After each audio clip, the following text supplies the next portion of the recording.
Shalom, Horas, selamat hari Minggu buat kita semuanya. Sebelum kita mendengarkan firman Tuhan, marilah kita bersatu di dalam doa. Damai sejahtera Allah yang melampaui segala akal, itulah kiranya yang memelihara hati dan pikiranmu sekalian di dalam Kristus Yesus Tuhan kita. Amin. Bapak, Ibu, Saudara-saudari yang terkasih di dalam Kristus Yesus, firman Tuhan yang menyapa kita di Minggu 14 Februari 2021 ini, atau di Minggu Estomihi, tertulis di dalam 2 Korintus 4 ayat 1 sampai dengan ayat 6. Demikianlah firman Tuhan. Oleh kemurahan Allah kami telah menerima pelayanan ini. Karena itu kami tidak tawar hati. Tetapi kami menolak segala perbuatan tersembunyi yang memalukan. Kami tidak berlaku licik dan tidak memalsukan firman Allah. Sebaliknya, kami menyatakan kebenaran, dan dengan demikian kami menyerahkan diri kami untuk dipertimbangkan oleh semua orang di hadapan Allah. Jika Injil yang kami beritakan masih tertutup juga, maka ia tertutup untuk mereka yang akan binasa, yaitu orang-orang yang tidak percaya, yang pikirannya telah dibutakan oleh ilah zaman ini, sehingga mereka tidak melihat cahaya Injil tentang kemuliaan Kristus yang adalah gambaran Allah. Sebab bukan diri kami yang kami beritakan, tetapi Yesus Kristus sebagai Tuhan, dan diri kami sebagai hamba-Mu karena kehendak Yesus. Sebab Allah yang telah berfirman, dari dalam gelap akan terbit terang. Ia juga yang membuat terangnya bercahaya di dalam hati kita, supaya kita beroleh terang dari pengetahuan tentang kemuliaan Allah yang nampak pada wajah Kristus. Demikianlah firman Tuhan. Bapak, Ibu, Saudara-saudari yang terkasih, hamba Tuhan yang setia yang dikasihi oleh Tuhan Yesus Kristus adalah kita semuanya. Sebagaimana Minggu Estomihi menyuarakan, jadilah bagiku gunung batu, manang di dalam bahasa Batak dido, Saihoma gabe partano batu aku. Lengkapnya, jadilah bagiku gunung batu, tempat perlindungan, kubu pertahanan untuk menyelamatkan aku. Maka topik minggu kita hari ini mengarahkan kita untuk menjadi hamba yang setia, yang kokoh dan kuat dalam perlindungan kepada Tuhan. Kriteria seorang hamba tidak diukur dari seberapa pintar dan berkuasanya dirinya.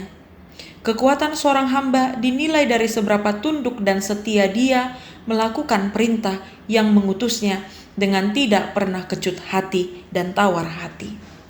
Rasul Paulus yang dahulu adalah penentang dan penganiaya orang Kristen mengalami perubahan dan transformasi hidup menjadi pelayan dan hamba Tuhan yang setia. Kunci utama dari kesetiaan itu bukan karena dia merasa mampu dan merasa layak, namun semuanya bersumber dari kesadaran akan kemuliaan pelayanan pemberitaan Kristus.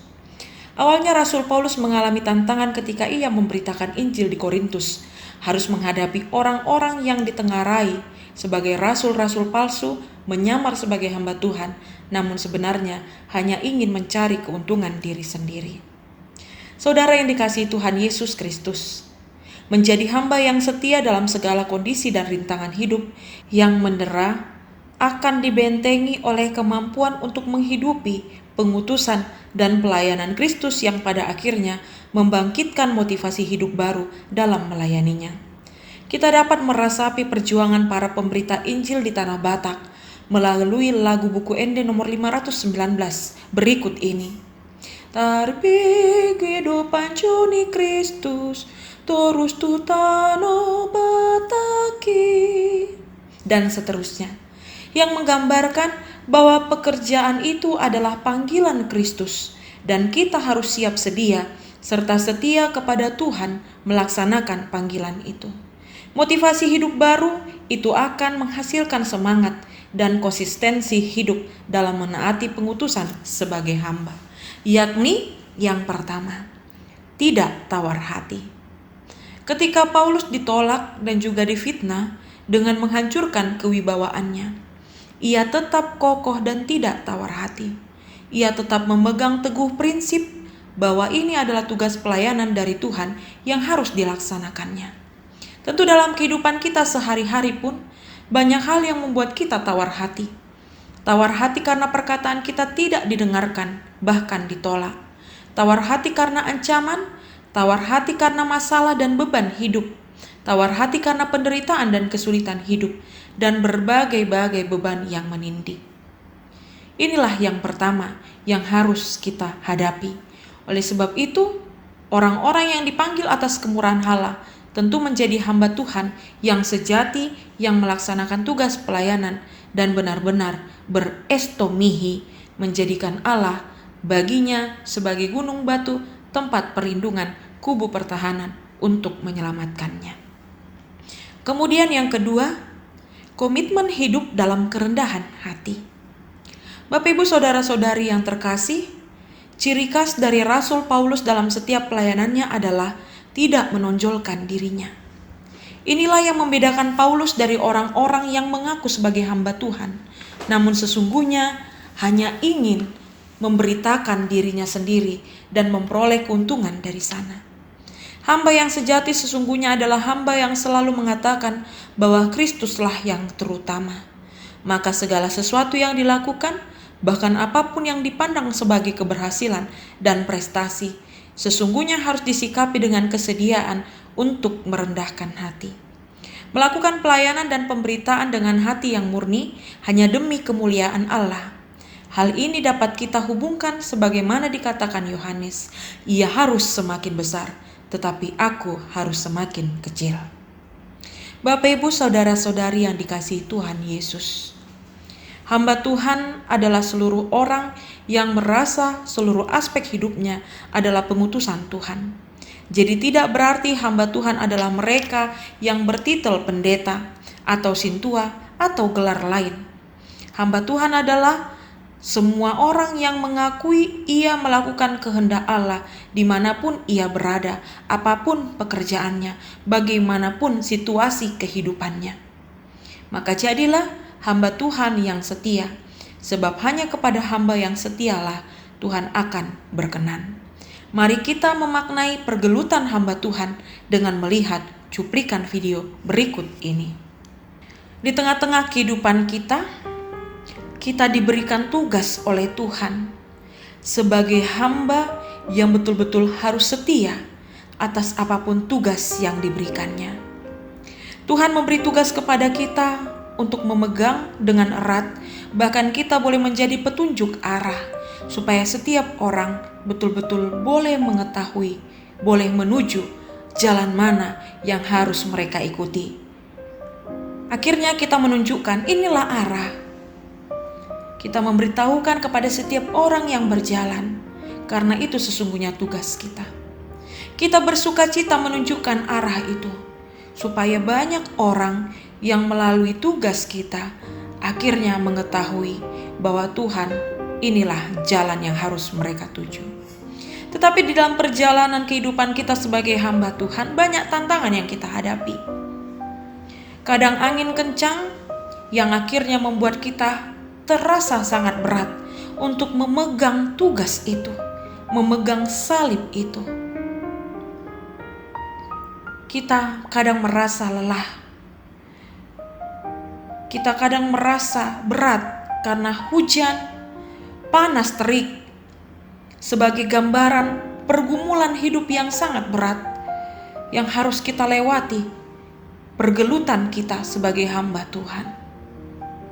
Bahkan kita harus mengerahkan seluruh tenaga kita untuk tetap memegang dengan kuat tugas kita sebagai hamba Tuhan, memegang salib Kristus, menunjukkan arah itu supaya banyak orang yang terselamatkan. Tetapi kadang kita akhirnya tidak mampu, kita terjatuh, kita tidak kuat. Tetapi ingatlah, Bapak, Ibu, saudara-saudari semuanya, meskipun begitu berat beban hidup, pergumulan hidup yang harus kita lewati, seperti firman Tuhan berkata, Tuhan tidak akan memberikan cobaan lebih kuat dari apapun kekuatan kita. Itulah yang membuat kita harus bangkit kembali. Kita harus bergerak. Kita harus bersemangat mengingat tugas pelayanan kita, mengingat tugas kita sebagai orang Kristen, bahwa kita seluruhnya adalah hamba Tuhan yang harus menunjukkan bagaimana kehidupan Kristus yang harus kita berikan contoh teladan kepada orang yang ada di sekitar kita. Memang kadang kita lemah, terkadang kita lelah, tetapi ketika kita setia sebagai hamba Tuhan, seperti topik minggu kita pada hari ini, hamba Tuhan yang setia, sesungguhnya tidak ada yang sia-sia dari semua perjuangan kita itu. Tuhan akan datang, Tuhan akan menghampiri kita, Tuhan akan melebarkan tangannya kepada kita, menyambut kita dengan sukacita. Disitulah hasil yang akan kita dapatkan ketika kita betul-betul setia sampai akhir menjadi hamba Tuhan. Bahkan dikatakan, setialah engkau sampai akhir, maka aku akan mengaruniakan mahkota kehidupan kepadamu. Demikian Bapak Ibu semuanya, marilah kita pribadi lepas pribadi menunjukkan kita semua adalah hamba yang setia. Selamat hari Minggu, salam sehat selalu. Tuhan Yesus memberkati. Amin.